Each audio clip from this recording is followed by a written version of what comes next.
मानस कथा की श्रृंखला में आप समस्त श्रोताओं का स्वागत है। आइए इस श्रृंखला की इस नई कड़ी में हम सब कथा के माध्यम से प्रवेश करें। बोलिए सियावर रामचंद्र भगवान की जय। नीलाम्बुजश्यामलकोमलाङ्गं सीता समारोपितवामभागं पाणौ महासायकचारुचापं नमामि रामं रघुवंशनाथम्।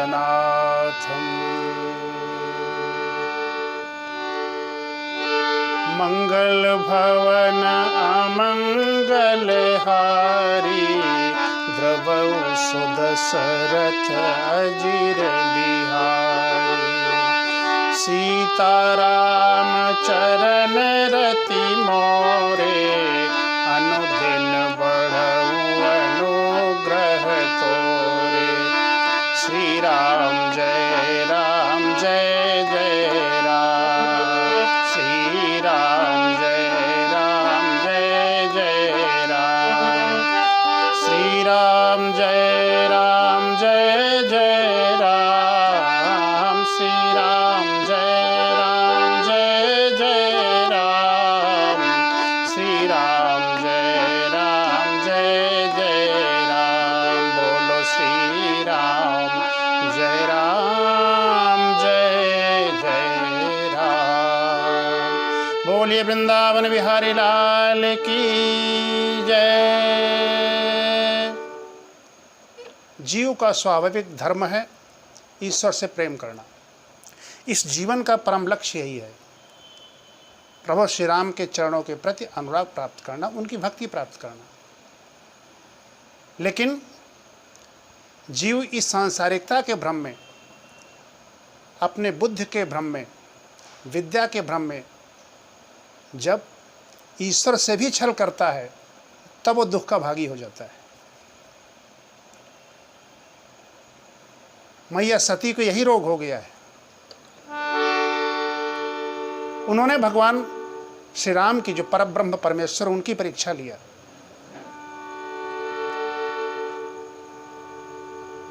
अब देखिए, एक होती है बुद्धि और एक होती है भक्ति। भक्ति परीक्षा देती है, कई कसौटी पर भक्ति को खरा उतरना पड़ता है, तब उसकी परीक्षा होती है, तब प्रभु की प्राप्त होती है। लेकिन बुद्धि परीक्षा लेती है प्रभु की। दोनों में कितना अंतर है। भक्ति में समर्पण भाव है, लेकिन बुद्धि में चतुरता का भाव है, चातुर्य है बुद्धि में। इसलिए बुद्धि दुखदायक हो जाती है। जहाँ एक सीमा से ज़्यादा बुद्धि लग गई, वहाँ दुखदायक हो गई। इसलिए आज पछताना पड़ रहा है। किसको? मैया सती को। भोलेनाथ के पास गई समीप महेश तब हंसी पूछी कुशलात लीन परीक्षा कवन विधि सत्य कहु सब बात। सत्य कहु सब बात। मैया सती उहापोह में है कि भोलेनाथ को उत्तर क्या दूंगी। उन्होंने निश्चय किया, एक बार अपना दिमाग लगाया और कहा कि भोलेनाथ से सच सच बता दूंगी, झूठ बोलने की आवश्यकता ही नहीं है। सच क्या बताएंगी? उन्होंने प्रभु का ऐश्वर्य देखा, उनसे बता दूंगी कि प्रभु वही हैं जैसा आप कह रहे थे, परब्रह्म परमेश्वर हैं। पूछेंगे पता कैसे चला? तब प्रभु ने अपनी झांकी हमको दिखाया। सती ये कहने के लिए तैयार कर रही मन को, लेकिन अंतिम बात जब उन्होंने सोचा तो अटक गई वहीं। क्योंकि जब भोलेनाथ पूछेंगे हमसे कि सती झांकी किस लिए दिखाए तुमको प्रभु ने, उसके पहले घटना क्या हुई, मेरे प्रश्न का सटीक उत्तर दो। मैं क्या पूछ रहा हूं? लीन परीक्षा कवन विधि, कहु सत्य सब बात। जब पूछेंगे परीक्षा कैसे लिया, तब हमें बताना पड़ेगा कि मैंने सीता का वेश बनाया। फिर उनका मन तैयार नहीं हुआ, बिल्कुल अपने मन को दृढ़ कर लिया, कहा चाहे जो भी हो लेकिन मुझे झूठ बोलना पड़ेगा। और सती झूठ बोल गई और कह गई, कछु न परीक्षा लीन गोसाई, कछु न परीक्षा लीन गोसाई, कीन प्रणाम तुम्हारे नाई, कीन प्रणाम तुम्हारे नाई। देखिए गड़बड़ी कहाँ पैदा हुई। किसी के रूप को बना लेना तो सहज है, हूबहू उसका जैसा रूप बना सकते हैं आप, लेकिन उसके चरित्र को धारण करना, उसके स्वभाव को धारण करना बहुत कठिन है, दुर्लभ है।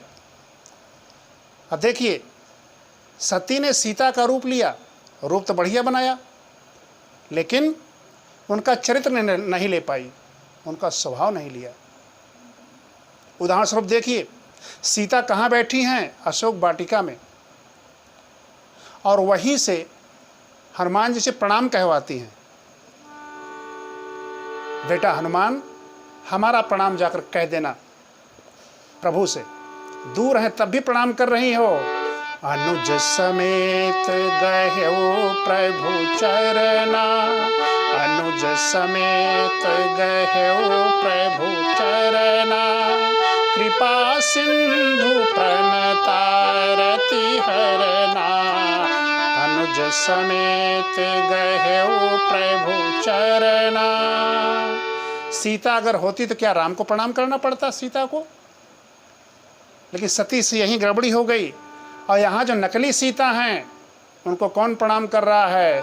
जोरी पानी प्रभु की न प्रणाम, जोरी पानी प्रभु की न प्रणाम, पिता समेत लीन निज नाम।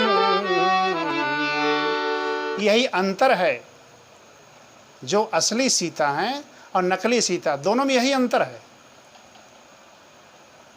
भगवान भोलेनाथ ने सोच लिया कि सती तो झूठ बोल गई, और तब उन्होंने सोचा कि यहाँ पर जैसा मैंने पहले सोचा था, भगवान की माया ही प्रबल हो रही है, प्रभु की इच्छा है, राम की इच्छा है ऐसा करवाने की। हरि इच्छा भावी बलवाना, हृदय विचारत शंभु सुजाना।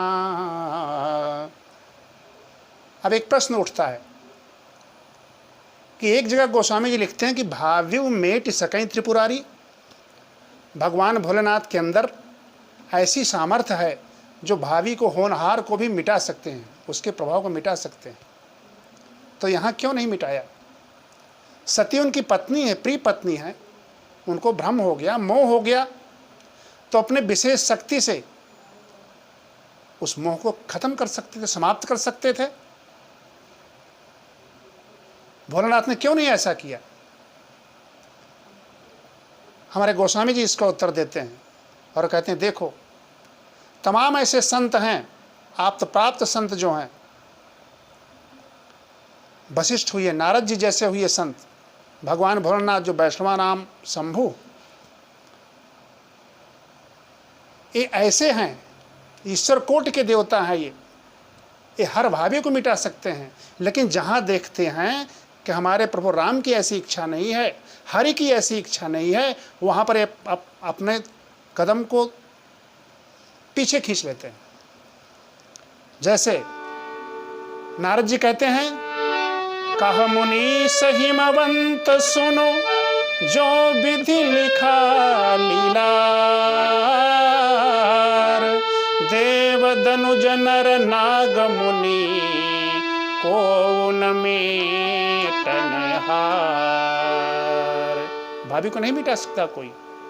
वशिष्ठ जी कहते हैं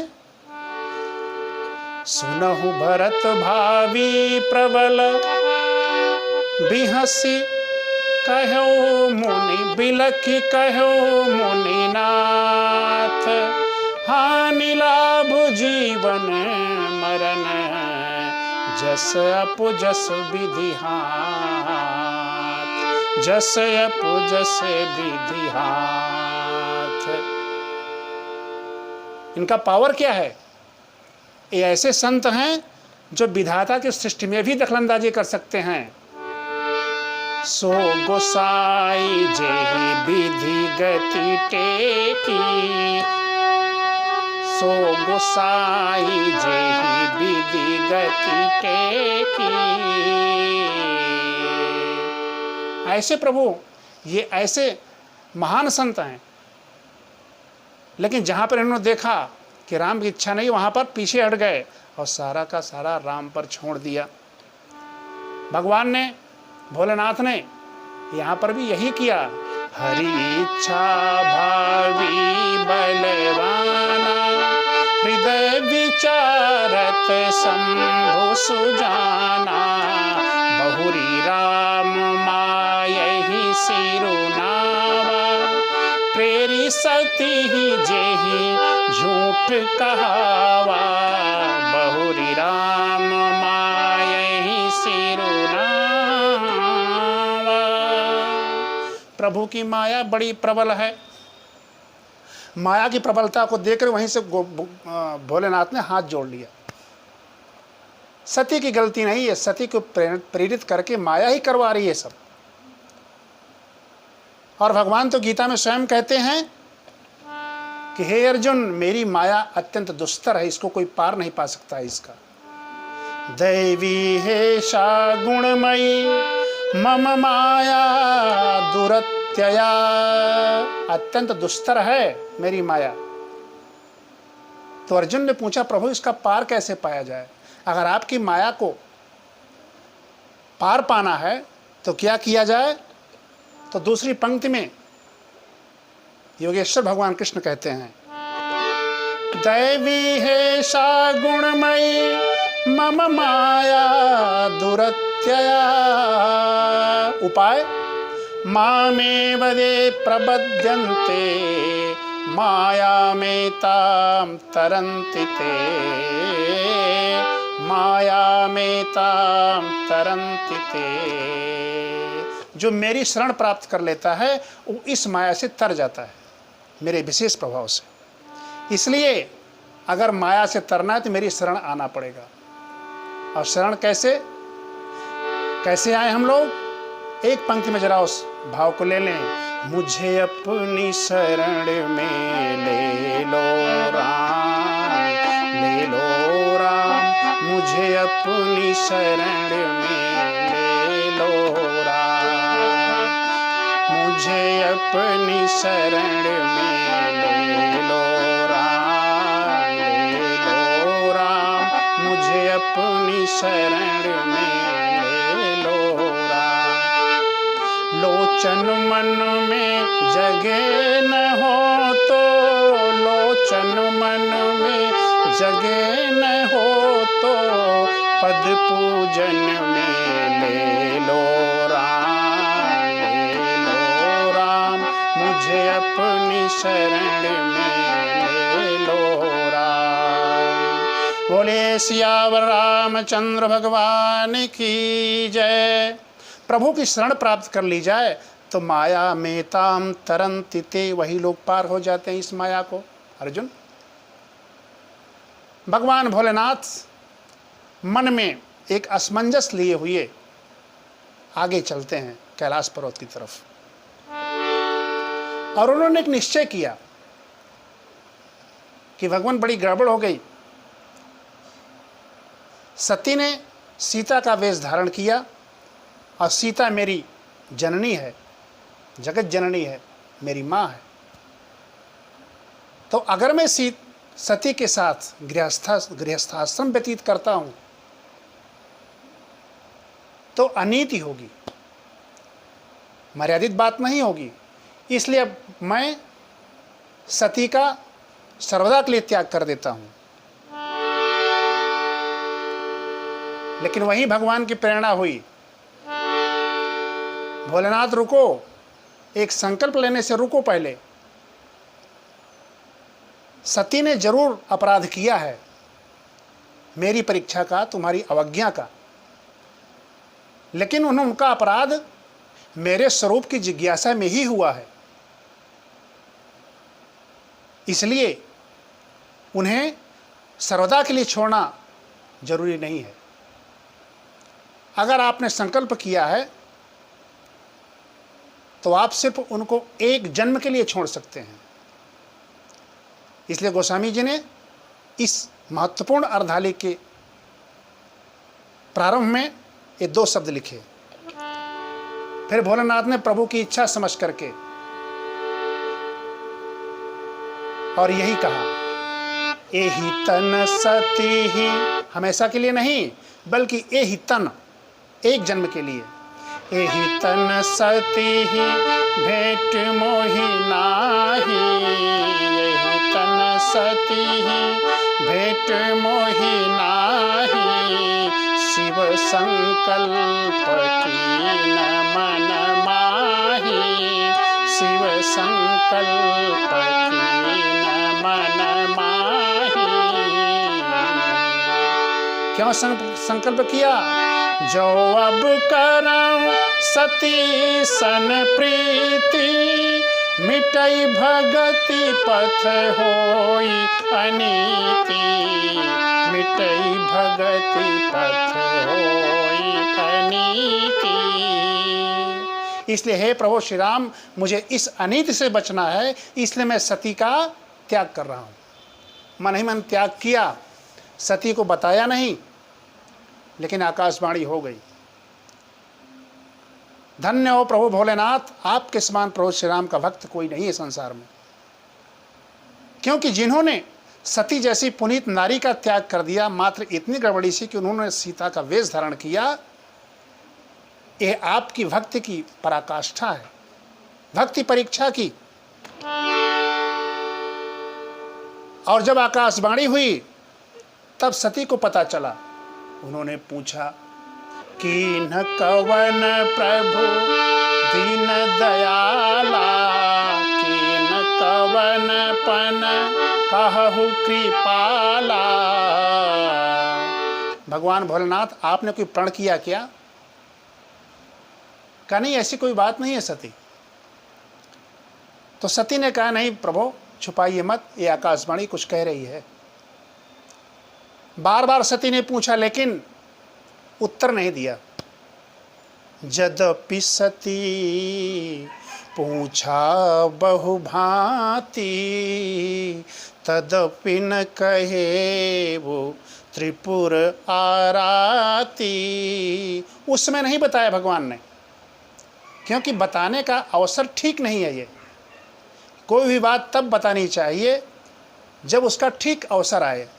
बिना अवसर के कही हुई बात निष्प्रभावी होती है। इसलिए जब जो चतुर विद्वान लोग हैं वो सही समय पर सही बात करते हैं। भोलेनाथ ने सुजान है भोलेनाथ, इसलिए उन्होंने यहाँ नहीं बात बताया कि मैंने ये प्रण किया, आप के त्याग का मैंने प्रण किया। और जब उचित अवसर आया तब बिना बताए ही कह दिया। भगवान भोलेनाथ के लिए लिखते हैं गोस्वामी जी कि सही अवसर पर ही कोई बात करते हैं। रामचरितमानस की रचना बहुत पहले ही कर लिया था इन्होंने।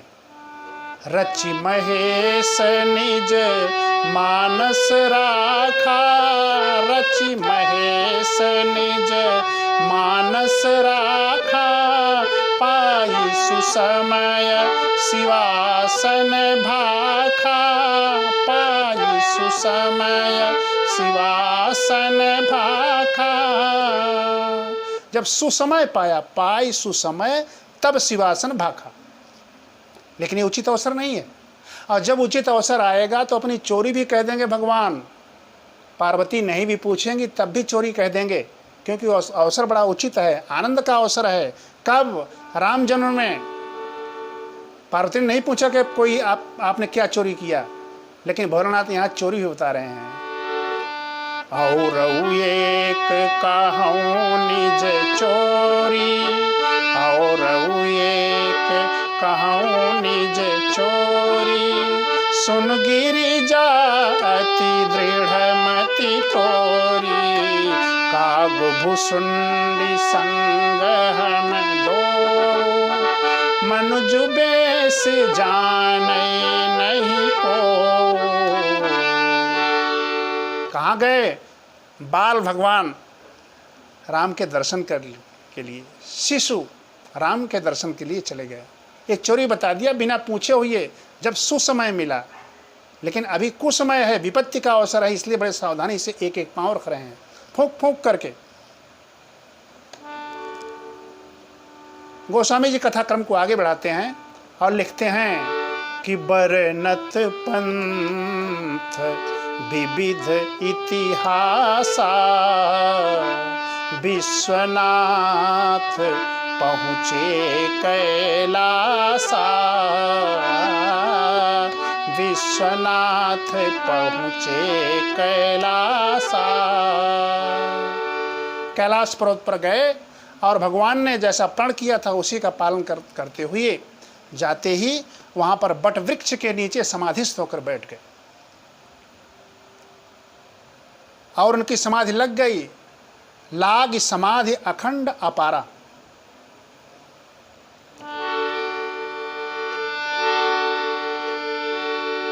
शंकर सहज स्वरूप सम्हारा, लागी समाधि अखंड अपारा। लागी समाधि अखंड अपारा, शंकर सहज स्वरूप सम्हारा। बड़ी महत्वपूर्ण अर्धाली है, एक एक शब्द अनमोल है। भगवान ने अपने सहज स्वरूप को संभाला। एक कौन सा स्वरूप है? ये क्या सहज नहीं था क्या, जो उन्हें अपने सहज स्वरूप का स्मरण करना पड़ा? हमारे विद्वान वेद वेदांतों में वर्णन है कि पहली बात तो नारद, व्यास, अत्रि, अगस्त ऐसे महात्मा, भगवान भोलेनाथ इत्यादि अपने मूल स्वरूप में साकेत धाम में प्रभु श्री राम की सेवा में रत रहते हैं हमेशा, और लौकिक रूप में भूमंडल पर आकर के प्रभु की प्रेरणा के अनुसार कार्य करते हैं, लोगों का भला करते हैं। इनके दो स्वरूप हैं। अर्थात ब्रह्म के पास जो स्वरूप रहे वही सहज स्वरूप है। जो ब्रह्म का चिंतन करे, जीव की सहजावस्था वही है। गोस्वामी जी उत्तरकांड में लिखते हैं, ईश्वर अंश जीव अविनाशी, चेतन अमल सहज सुख राशि। ये जीव किसका अंश है? उस परब्रह्म परमेश्वर का, वो ब्रह्म का अंश है ये। तो इसके अंदर भी जो ब्रह्म की विशेषता है वही इसके अंदर भी विशेषता है, ईश्वर अंश, और यही विशेषता इसका सहज स्वरूप है।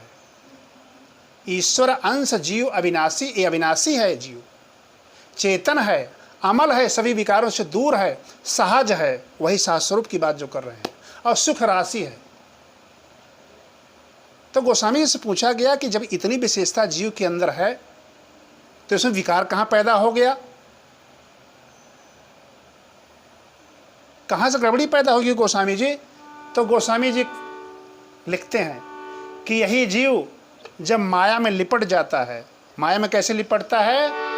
परत भूमि भाढ़ावर पानी, परत भूमि भाढ़ावर पानी, जिमि जीवहि माया लपटानी, जिमि जीवहि माया लपटानी।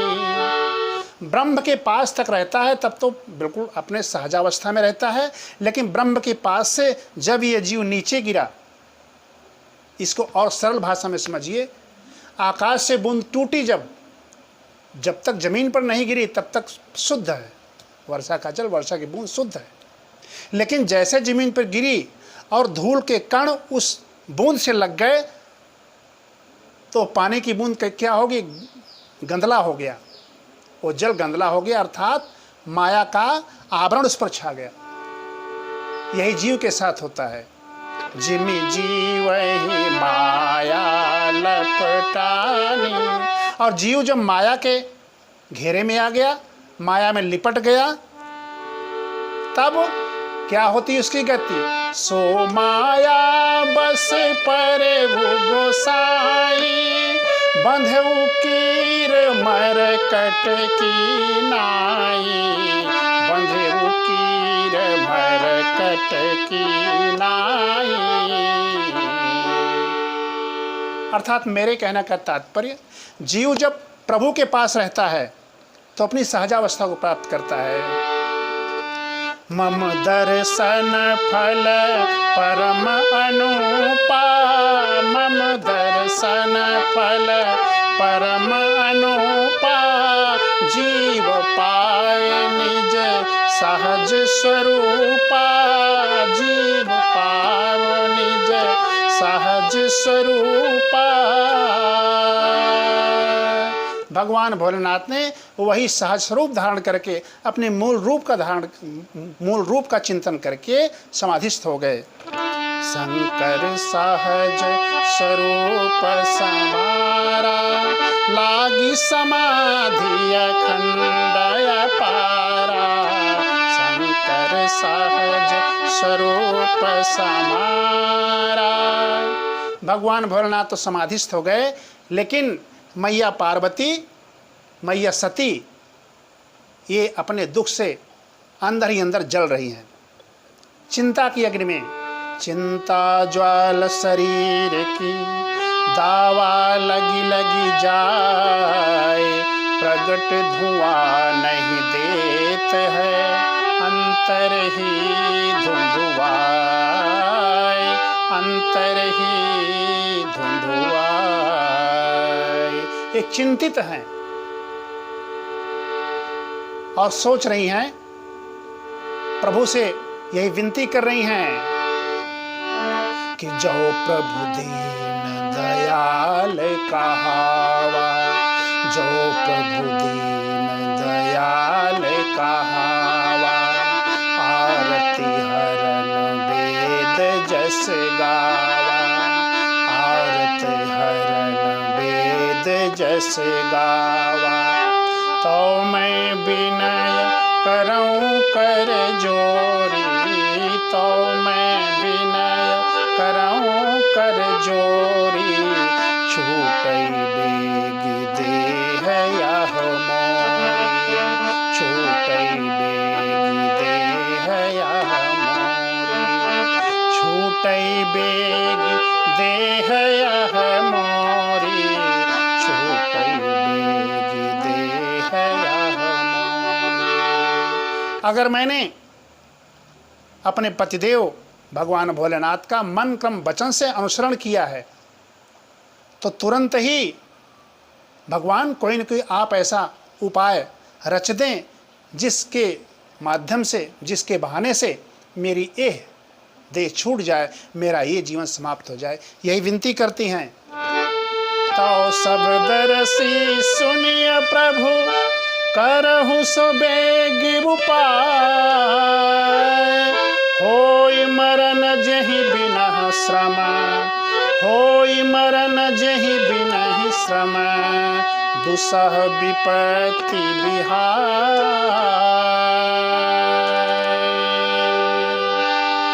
एहि विधि दुखित प्रजेश कुमारी, एहि विधि दुखित प्रजेश कुमारी, अकथनीय दारुण दुख भारी। अब बहुत समय बीत गया, अब बीते संबत सहस सतासी, बीते संबत सहस सतासी, तजी समाधि शंभु अविनाशी, तजी समाधि शंभु अविनाशी। प्रभु प्रेरणा ही सब काम कर रही है। प्रभु की प्रेरणा से ही भगवान भोलेनाथ ने समाधि का त्याग कर दिया। राम जी ने प्रेरणा दिया, भगवान भोलेनाथ समाधि छोड़ दो, अर्थात सहज रूप में छूटी नहीं, बल्कि प्रभु की प्रेरणा के अनुसार भोलेनाथ ने क्या किया, तजी समाधि शंभु अविनाशी, तजी समाधि शंभु अविनाशी।